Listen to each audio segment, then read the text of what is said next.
ಕೊಡುತ್ತ ನರವಿನಲಿ ಪುರುಷ ಪ್ರಕೃತಿಗಳಂತೆ ಗಮನಿರಲಿ ಬಂದು ನಿಧನದ ಕಂಡು ಮರುತ ಕಂಬವನು ವಂದಿಸುತ್ತಲಡಿಗೆ ಭಕ್ತಿಯೊಳು ನುತಿಸಿದನು ರಾಮಾಯ ದಶರಥ ಕುಮಾರಾಯ ಭಕ್ತದು ಪ್ರೇಮಾಯ ಪೀತಾಂಬರಾಯ ಸೂರ್ಯಕುಲಾಬ್ಧಿ ಸೋಮಾಯ ಲೋಕನಾಥಾಯ ಕೌಯಾದ ಸತಿ ಸಂಹಾರ ಕಾರಣಾಯ ಶ್ಯಾಮಜೀಮೂತ ಶಾರೀರಾಯ ರತ್ಕಾಮ ಕಾಮ ಪ್ರದಾಯ ದುರಿತ ಧ್ವಂಸಿನೇ ಪುಣ್ಯ ನಾಮಾಯ ಜಾನಕಿ ಕುಜ ಭೂಷಣಾಯ ಶ್ರೀ ವಿಶ್ವಾತ್ಮನತೆ ನಮಃ ಶ್ರೀ ವಿಶ್ವಾತ್ಮನತೆ ನಮಃ ರಾಮ ರಾಮ ಶ್ಯಾಮಾಭಿರಾಮಂ ರವಿಶಶಿನಯನಂ ಕೋಟಿ ಸೂರ್ಯ ಪ್ರಕಾಶಂ ದಿವ್ಯಂ ದಿವ್ಯಾಸ್ತ್ರಪಾಣಿಂ ಶರಮುಖ ಶರದಿಂ ಚಾರುಪಾದಂಡಹಸ್తం ಕಾಲಂ ಕಾಲಾಗ್ನಿರುದ್ರಂ ರಿಪುಕುಲದಹನಂ ವಿಘ್ನವಿಚ್ಛೇದದಕ್ಷಂ ಭೀಮಂ ಭೀಮಾರ್ಕಹೋತಂ ಸಕಲಭಯಹರಂ ಶ್ರೀರಾಮಚಂದ್ರಂ ಭಜೇಹಂ. ಅಯೋಧ್ಯೆಯಿಂದ ಅಂಜನಾದ್ರಿಯವರೆಗೆ ತಂದು ಮಗನಾಗಿರುವಂತಹ ಹನುಮಂತನನ್ನು ಆಶೀರ್ವದಿಸುವುದಕ್ಕಾಗಿ ಐತಂದಿರುವಂಥ ಮಾತಾ ಸೀತಾದೇವಿ ಪಿತಾ ಶ್ರೀರಾಮಚಂದ್ರನಿಗೆ ಹನುಮಂತನ ಅನಂತನಂತ ಪ್ರಣಾಮಗಳು. ಮಗು ಹನುಮಂತ ನಿನಗೆ ಜಯವಾಗಲಿ.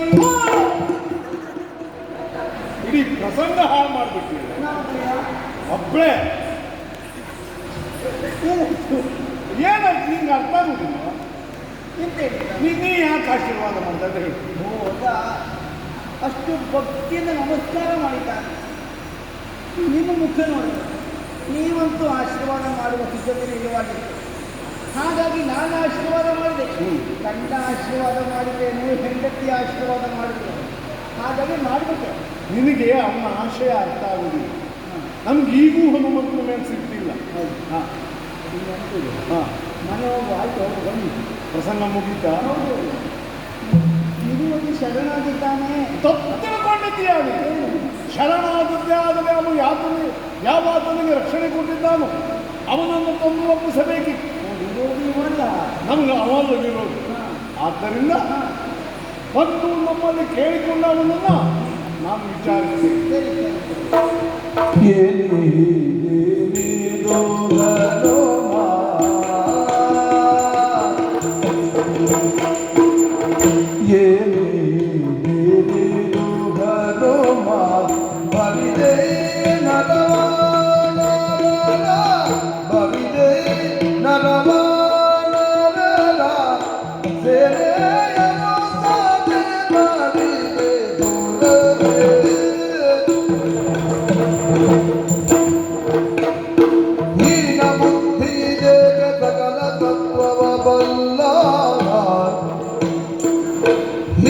ಬುದ್ಧಿ ದೇಗೆ ಸಕಲ ತತ್ವವ ಬಲ್ಲ ಜ್ಞಾನಿಯಲ್ಲದ ನೀನು ಜಗದೀಯೇ, ಜ್ಞಾನಿಯಲ್ಲದ ನೀನು ಜಗದೀಯೇ.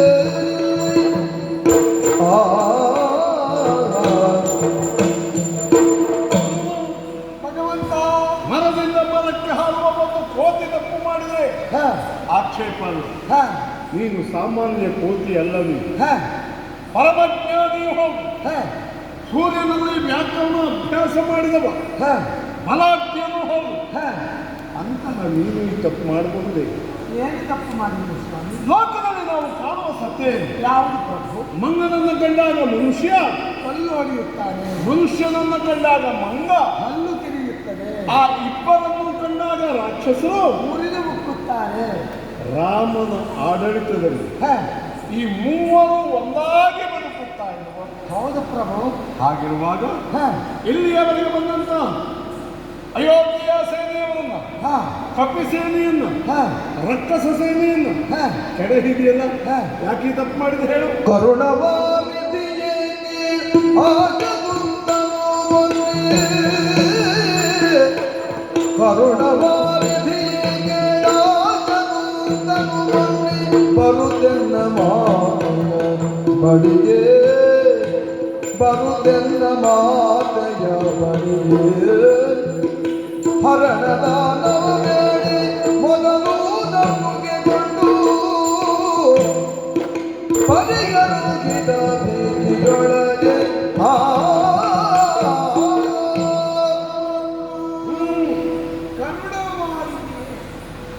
ಸಾಗರದಷ್ಟು ವಿಶಾಲವಾಗಿರುವಂತಹ ಕಾರುಣ್ಯವನ್ನು ನಿನ್ನೊಡಲಲ್ಲಿ ತುಂಬಿಕೊಂಡವ ನೀನು. ರಣಕ್ಷೇತ್ರ ಇದು. ಇಲ್ಲಿ ನನ್ನನ್ನು ದಂಡಿಸದೆ ಇವರನ್ನೆಲ್ಲ ಯಾಕೆ ಹೊಡೆದೆ ಎಂದು ಕೇಳ್ತಾ ಇದ್ದೀಯ ಪರಮಾತ್ಮ. ಇಲ್ಲಿಯವರೆಗೆ ಶಕುಂತನ ಕುರಿತಾಗಿ ನೀಗಳು ಎಲ್ಲರೂ ಬಂದು ನಿನ್ನಲ್ಲರಿದರೂ ನೀನೇ ವಿಚಾರಣೆ ಮಾಡ್ತಾ ಇದ್ದೀಯ. ಸಂತೋಷ ಪರಮಾತ್ಮ. ನಿನ್ನೊಡನೆ ಕಾಣದುವನ್ನನ್ನು ಮಾಡಬೇಕೆನ್ನುವಂಥ ಆಸೆಯನ್ನು ಹೊತ್ತವನಲ್ಲದ ಮತ್ತೆ ಯಾಕೆ ಹೀಗೆ ಮಾಡು ನಿನ್ನ ಧ್ಯಾನದಲ್ಲಿಯೇ ಆಸಕ್ತರಾಗಿ ಕುಳಿತಿರುವಂತಹ ನನ್ನಮ್ಮನ ಬಳಿಯಲ್ಲಿ ಶಕುಂತ ಭೂಪಾಲ ಬಂದು ಮೊದಲಾಗಿ ಭರವಸೆಯೊಂದನ್ನು ಪಡೆದ ಚೊಚ್ಚಲಾತ್ಮಜನಾಗಿರುವ ಹನುಮನಾಣೆಯಾಗಿಯೂ ನನ್ನ ಪ್ರಾಣ ರಕ್ಷಣೆಯನ್ನು ಮಾಡಬೇಕು. ನಿನ್ನನ್ನು ನಂಬಿರುವಂತಹ ನಾವು ಏನು ಮಾಡಬೇಕು ಹೇಳು, ಕೊಡ್ತೇನೆ. ಚೊಚ್ಚಲಾತ್ಮಜನಾಗಿರುವ ಹನುಮನಾಣೆಯಾಗಿಯೂ ನಿನ್ನ ಪ್ರಾಣ ರಕ್ಷಣೆ ಮಾಡ್ತೇವೆ ಎಂದ ಮೇಲೆ ನಾನು ರಾಮನಿಂದ ಸಾಯಲಿಕ್ಕಿರುವವನು ಎಂದ. ತಕ್ಷಣವೇ ತೆರೆಗುರುಳಿದಳು ನನ್ನಮ್ಮ. ಮಗನೇ ಎಂದು ಕೂಗಿಕೊಂಡಾಗ ಓಡೋಡಿ ಬಂದು ಅಮ್ಮನ ಕಣ್ಣಲ್ಲಿ ನೀರನ್ನ ಕಂಡೆ. ಯಾವ ಮಗನಿಗೆ ತಾಯಿಯ ಕಣ್ಣಲ್ಲಿ ನೀರು ಬರ್ತದೆ ತಾನೆ ಸಹಿಸಿಕೊಳ್ಳುವ ಶಕ್ತಿ ಉಂಟು ಪರಮಾತ್ಮ. ಅಮ್ಮ, ನನ್ನ ಆರಾಧ್ಯ ಮೂರ್ತಿಯಾಗಿರುವ ರಾಮನಾಣಿಯಾಗಿಯೂ ನಿನ್ನ ಚಿತ್ತಕ್ಕೆ ಬಂದಿರುವಂತಹ ನಿನ್ನ ನುಡಿಯನ್ನ ಸತ್ಯವಾಗಿಸುವಂತಹ ಕಾರ್ಯ ಮಾಡ್ತೇನೆ ಎಂದೆ. ಆಮೇಲೆ ನಮಗೆ ಗೊತ್ತಾಗಿ ಹೋಗಿ ಅವನು ರಾಮನಿಂದ ಸಾಯಲಿಕ್ಕಿರುವವ. ಹಾಗಾಗಿ ಅಮ್ಮನ ಮಾತನ್ನ ಉಳಿಸಿಕೊಳ್ಳುವುದಕ್ಕಾಗಿ ಅವನಿಗೆ ರಕ್ಷಣೆಯನ್ನಿಸ್ತೇನೆ ವಿನಃ ನಿನಗೊಬ್ಬಳ ಅಮ್ಮ ಇದ್ದಾಳ ಇಲ್ಲವೇ ಬರುವಂತ ನನ್ನೆದುರಿನಲ್ಲಿ ಬಂದು ನೀನೇ ಆಡಿದ ಮಾತು ತ್ವಮೇವ ಮಾತಾ ಪಿತಾ ತ್ವಮೇವ ತ್ವಮೇವ ಬಂಧುಶ್ಚ ಸಖಾ ತ್ವಮೇವ ತ್ವಮೇವ ವಿದ್ಯಾ ರವಿಣಂ ತ್ವಮೇವ ಸರ್ವಂ ಮಮ ದೇವ ದೇವ ಅದ್ಯತಾ ಶರಣಂ ನಾಸ್ತಿ ತ್ವಮೇವ ಶರಣಂ ಮಮ ತಸ್ಮಾತ್ ಕಾರುಣ್ಯ ಭಾವೇನ ರಕ್ಷ ರಕ್ಷೋ ಶ್ರೀರಾಮಚಂದ್ರಾಯ. ಇದೆಲ್ಲವೂ ನೀನೇ ಅಂತ ಹೇಳಿದ ಮೇಲೆ ಮತ್ತು ಅಮ್ಮ ಅನ್ನುವ ಸಂಬಂಧ ಹೇಗೆ? ತಂದೆ ತಾಯಿ ಎರಡನ್ನೂ ನಿನ್ನಲ್ಲಿ ಕಣ್ಣ ಮೇಲೆ ಮತ್ತೆ ಅಮ್ಮ ಇಲ್ಲ ನನಗೆ. ಒಳ್ಳೆಯ ಪ್ರಶ್ನೆ ಪರಮಾತ್ಮ. ಹಾಗಂತ ನನಗೊಬ್ಬಳು ತಾಯಿ ಇದ್ದಾಳೆ ಎನ್ನುವುದನ್ನು ನೆನಪಿಸಿದವ ನೀನು. ಅದು ನಿನಗೆ ನೆನಪುಂಟೋ ಇಲ್ಲವೋ? ಸೀತಾದೇವಿಯನ್ನು ಹುಡುಕುವುದಕ್ಕಾಗಿ ಹೋದಂತ ಎಲ್ಲರನ್ನ ಕರೆದು ಒಂದೊಂದು ಪಾರಿತೋಷಕವನ್ನು ಇಟ್ಟು ಒಂದೊಂದು ಉದ್ಯೋಗವನ್ನು ಕೊಟ್ಟರು. ನಾನಿನ್ನ ಬಳಿಯಲ್ಲಿ ಬಂದು ನನಗೇನು ಕಾಯಕ ಸ್ವಾಮಿ ಎಂದು ಕೇಳಿದಾಗ ಸಾಕು ಹನುಮ, ಹೋಗುವ ರಾತ್ರಿಗೆ ನಿನಗೊಬ್ಬಳು ತಾಯಿ ಇದ್ದಾಳೆ ಎಂದು ನೀ ಅಂದು ನನ್ನನ್ನು ಇಲ್ಲಿಗೆ ಕಳುವದೇ ಇದ್ರೆ ಈ ಪ್ರಸಂಗವೇ ಆಗ್ತಾ ಇರಲಿಲ್ಲ. ಕಾರಣ ನೀನು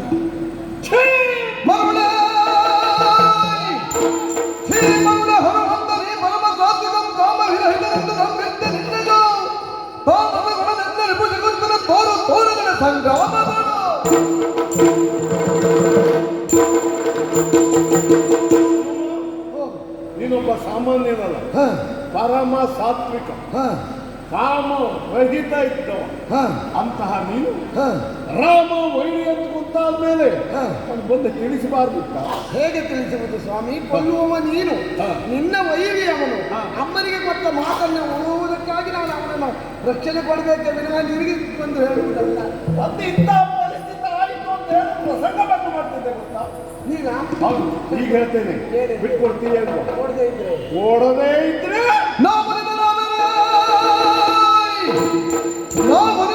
ಸದಾ ಭೋಮಿಸುವ ತನ್ನಲ್ಲಿರ್ಪದು ವೃಥಾ ದ್ರೋಹವನ್ನು ತೆಗೆ ತಾಳಬೇಡಂತು ಬೇಗನೆ ರಘುನಾಥ.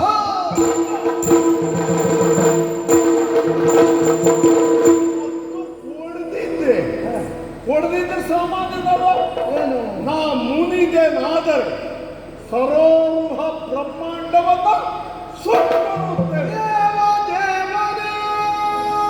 ನಿನ್ನ ನಾಮ ಪ್ರಭಾವದಿಂದಲೇ ದೇವದೇವನೇ, ನಿನ್ನ ನಾಮ ಪ್ರಭಾವದಿಂದಲೇ ನೀನು ದಹಿಸುವ ತಾವರೆ ಭವಾಂಡವನು ನಾಂಕೂಲದಲ್ಲಿ ನೆಲೆಗೊಳಿಸಿ ಆವನು ಸಲಹುವೆನು ಸಿಂಧು ಮಹೀವರನ ಬಗೆತನವ ಬಿಟ್ಟಗೆ ಸಾವಧಾನದಿ ತೆರಳು.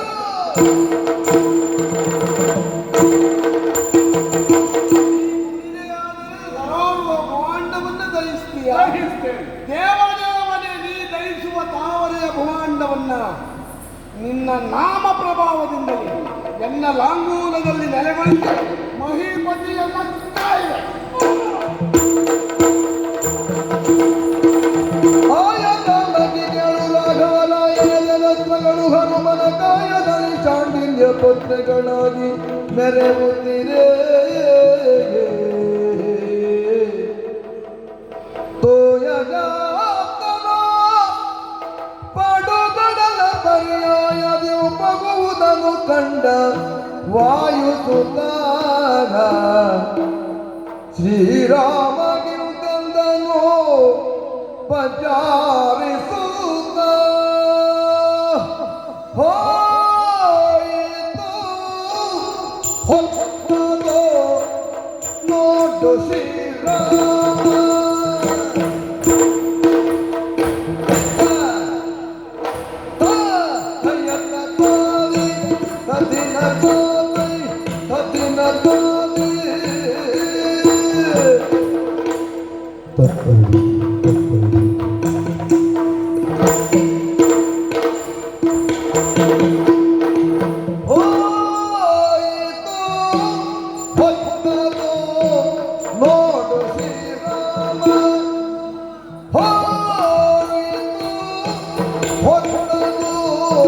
ನೋಡು ಶ್ರೀರಾಮ ನೋಡು ಶ್ರೀರಾಮ ನೋಡು ಶ್ರೀರಾಮ ಆಮಿತವಾದಿ ಕೊಡು ಬಿಡುಗರ ಸ್ತೋಮ. ಆಮಿತವಾದಿ ಕೊಡು ಬಿಡುಗರ ಸ್ತೋಮ. ಬಿಡುಗರ ಸ್ತೋಮ ಬಿಡುಗರ ಸ್ತೋಮ.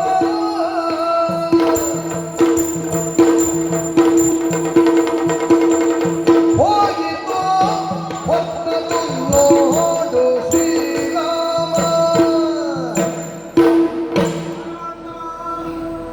ನೀರಿಟ್ಟ ಶರಗಳೆಲ್ಲ ಬಿಲ್ವ ಪತ್ರೆ ಮತ್ತು ಶಾಂಡಿಲ್ಯ ಪತ್ರೆಗಳಾಗಿ ನನ್ನ ಶಿರದ ಮೇಲೆ ಬೀಳ್ತಾ ಇದ್ದೆ. ಗುರುಗಳಿಗೆ ಮಾತನ್ನು ಕೊಟ್ಟಿದ್ದೀಯ. 8 ದಿವಸದ ಸೂರ್ಯಾಸ್ತದ ಒಳಗಾಗಿ ಶಕುಂತಲ ಶಿರವನ್ನ ಕತ್ತರಿಸುತ್ತೇನೆ. ಹೋಯಿತು ಹೊತ್ತು. ಸ್ವಲ್ಪ ಉಂಟು. ಇನ್ನೂ ನಿನ್ನ ಬತ್ತಳಿಕೆಯಲ್ಲಿ ಅಂಬುಗಳಿದ್ರೆ ಗೂಡು ಕೊಡೆ ರಾಮ. ಉಳಿದರಲ್ಲಿ ವಿಶ್ವಾಮಿತ್ರನೈದಂದು ಉಳಿದ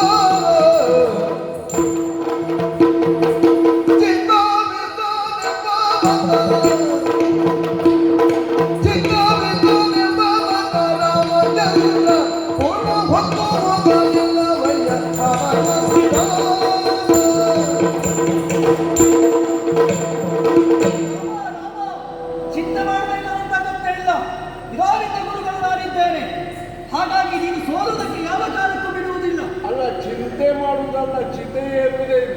ಹಾಗೆ ಆಗುವುದಕ್ಕೆ ಮಾಡಿ ನೋಡಿ, ಹಾ, ಸೂರ್ಯ ಅಸ್ತಮಿಸುವುದಕ್ಕೆ ಸಾಗ್ತಾ ಇದ್ದಾನೆ. ಮುಂದೆ ಸೂರ್ಯ ಕವಿದಂತೆ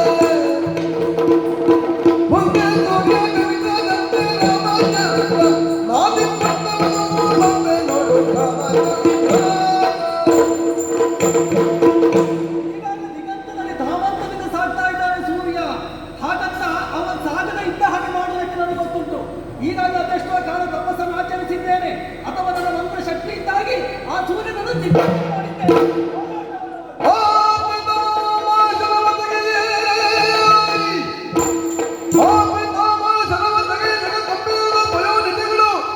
ಮುತ್ತಿದಂಟು ದಶೆಗಳನ್ನು ವ್ಯಾಪಿಸಿದ ವೈಜಯಂತಿಯ ಸುಂದರದ ಸಲವಾಗಿ ನೆನೆಸಿದುದನಿಲ ಜನಗಣದಿ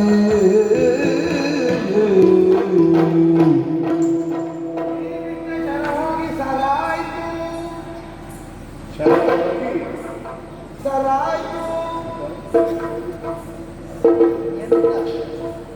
ಏನು ಬಿಸಿ ಇಲ್ಲಪ್ಪ ಬರೀ ಸಪ್ಪು ಹಿಂಗಂತ ಹೂಡಿ ಹೂಡಿ ಹಾ ಏನಿದೆ ಗುಟ್ಟು ಮಹಾರಾಣಿ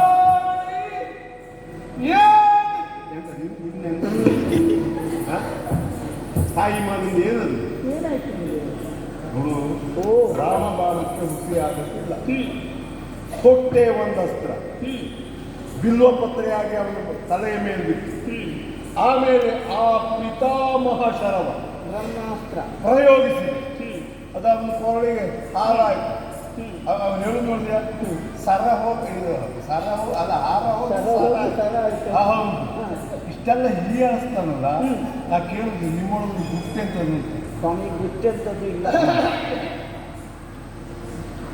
ಒಂದು 7 ದಿನಗಳ ಹಿಂದದ ಪ್ರಕರಣ ನಡೆದಿತ್ತು.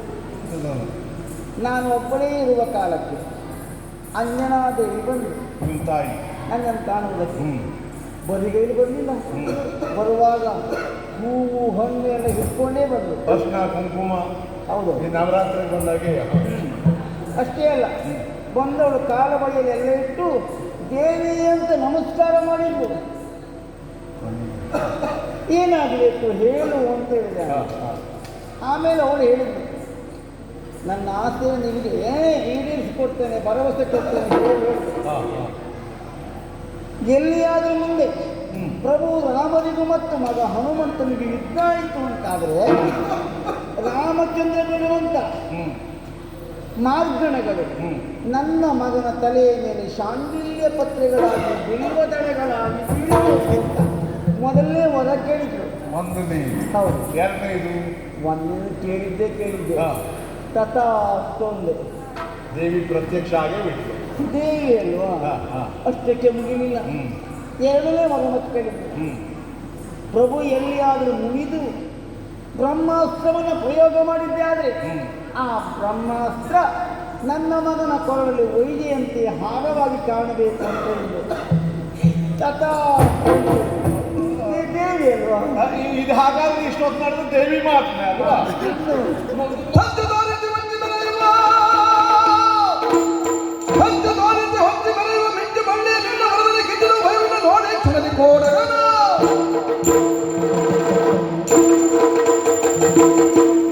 ಯಾವ ವರವು ಯಾವ ಪರಿಣಾಮವನ್ನು ಬೀರಲಾರದು.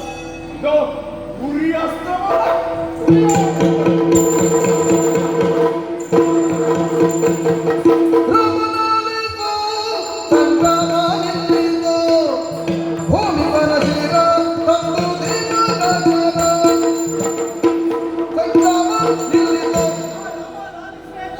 ಸಂಗ್ರಾಮವನ್ನು ನಿಲ್ಲಿಸಲೇಬೇಕು.